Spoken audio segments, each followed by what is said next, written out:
Thank you, Reverend, and Rosemary, for your welcome to country.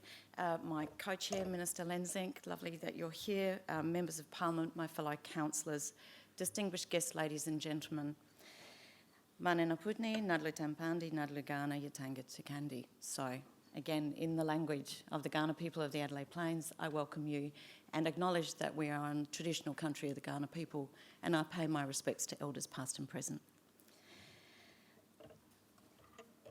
Life can change in the blink of an eye. There's so many reasons why a person can become homeless. The statistics that are out there at the moment are so shocking. And how little it takes for someone to live in poverty or become homeless, how quickly that can occur. Many people who are currently facing homelessness are not dissimilar to you and me. They belong to families, they've worked in good jobs, they've had plans for their future, and somewhere along the line, something's gone wrong. It's important that we continue to dispel the myths around people experiencing homelessness and help more people understand that these are individuals with hopes and ambitions and have families just like you and me. Homelessness is not a new issue, but it is gaining more and more attention and publicity, not just locally, but nationally, internationally. And in a way, I see this attention as a good thing through the lens of an increase in empathy, of demands for social justice, and the importance of protecting human rights of the vulnerable among us. I think it's important to note up front that homelessness is not just people sleeping rough on the streets, even though that is what some consider homelessness, as it is the most visible form. Just 7% of people who are homeless in Australia are identified as sleeping rough. The other 93% are in insecure, short-term accommodation, boarding houses, couch surfing with family or friends, sleeping in their cars or other such circumstances. Many are hiding their situations due to the social stigma surrounding poverty and homelessness. This stigma itself is one of the important obstacles we face as a society in the prevention of homelessness. If people can feel comfortable about discussing their situation, have access to the necessary services, homelessness may be averted in the first place. For cities, reducing the number of people homeless has become one of the key goals in our pursuit for strong, inclusive and equitable communities. Reducing the number of people experiencing homelessness makes social, cultural and economic sense. And most importantly, it is the right thing to do. Everybody in our community should have access to a safe place to live. Women and children who have experienced family violence or relationship breakdowns are the largest single group of people presenting at homelessness services. Advocates have stated that this trend is expected to continue unless social housing provision is expanded, given the gap in men's and women's lifetime wealth accumulation. This is an outcome of systematic inequality in our economy and society, which sees women earn less, facing increasing insecure casual work in what are traditionally female-dominated industries such as healthcare, retail and hospitality, and significantly less superannuation savings as a result.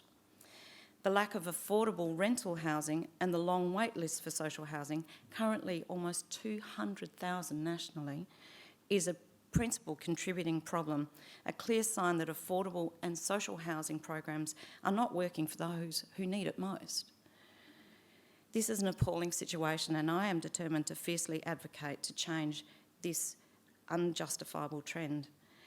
We are very proud of being a livable city. We consistently rank in the top 10 of 1,000 cities around the world. But what does that mean if people are living in crisis? What does it mean if they don't have a home? How can we be one of the most livable cities in the world? Yesterday there was an article in Daily written by Dr. John Falson, who will be speaking here today, where he detailed an exchange of sorries. John was manning the night patrol van handing out warm clothes, and a homeless man approached him and apologised for being homeless, to which John replied, "You've got nothing to be sorry for. I'm sorry we haven't fixed this." It's time to end this apparently never-ending circular apology cycle. Homelessness is complex, we all know that. And there's a great deal on how to prevent it. Funding for health services, support services and social housing. Raising New Start. Giving people a living wage. And the continued campaign to reduce instances of domestic and family abuse will go some way to addressing poverty and homelessness. And many other international settings, great outcomes have been achieved, one that can be replicated here in Adelaide, in Australia. And there's no reason other than a question of will and priority. We need outcomes-driven policy backed by real funding, not austere systems that meter out punishments and further distress those who need it most. It's time for committing to outcomes-based collaboration and putting funding on the table. The City of Adelaide is absolutely committed to finding solutions that support the most vulnerable members of our community. We are doing our bit, as we've done for a long time, but we only have so much in terms of resources and policy levers. And partnerships are proving to be instrumental into achieving real and impacting outcomes. City of Adelaide is a proud partner of the Adelaide Zero project, and I'm honoured to be the joint chair, along with Minister Lenzing, of the Adelaide Zero project Strategic Advisory Group. The Strategic Advisory Group provides high-level support and guidance to improve the outcomes of the Adelaide Zero project and those who are rough sleeping in the City of Adelaide. In its first 12 months, the Adelaide Zero project made a record 161 housing placements to support people into secure housing. These outcomes have been made possible by new integrated ways of working that have been created by the Adelaide Zero project between the City of Adelaide, social services in the city, the state government authorities such as SAPOL and the South Australian Housing Authority. David Pearson is here today and will give a much more detailed update on the Zero project. I'll leave it for him to elaborate further, but it's extraordinary work. Despite this clear success, homelessness is growing in Adelaide, in Australia, across the world. The ABS reports that the number of people experiencing homelessness in Australia has increased by 14%, going from over 1,002 people in 2011 to 116,000 in 2016.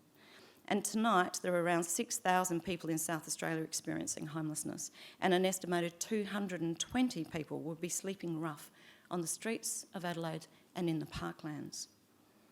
The City of Adelaide has identified homelessness as a critical social issue that we need to address, and I'm working closely with the capital city Lord Mayors across Australia as well to ensure that this happens.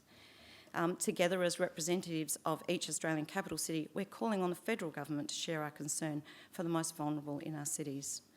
We're asking the federal government to act decisively to develop a cohesive national approach to housing and homelessness that creates the conditions for meaning social outcomes. For Adelaide, the Dame Louise Casey report from the Institute of Global Homelessness provides recommendations, a framework and steps towards achieving functional zero street homelessness. When it comes to sleeping rough, this isn't about us or tidying our streets or reducing the confronting visibility. This is about people who are experiencing homelessness, about their rights, about their well-being and their future. We put ourselves forward as a city that was designed with the well-being of its people front and centre, and we need to work closely together to ensure that that is true and not just something that we say. We're identifying the reasons, both structural and personal, that trigger the move into homelessness in the first place. Let's focus on prevention, what we can do better to support those at risk while responding to those who desperately need crisis support right now. And to do this, we need the support of everyone in our community. Everyone has a role to play: residents, social services, government, businesses.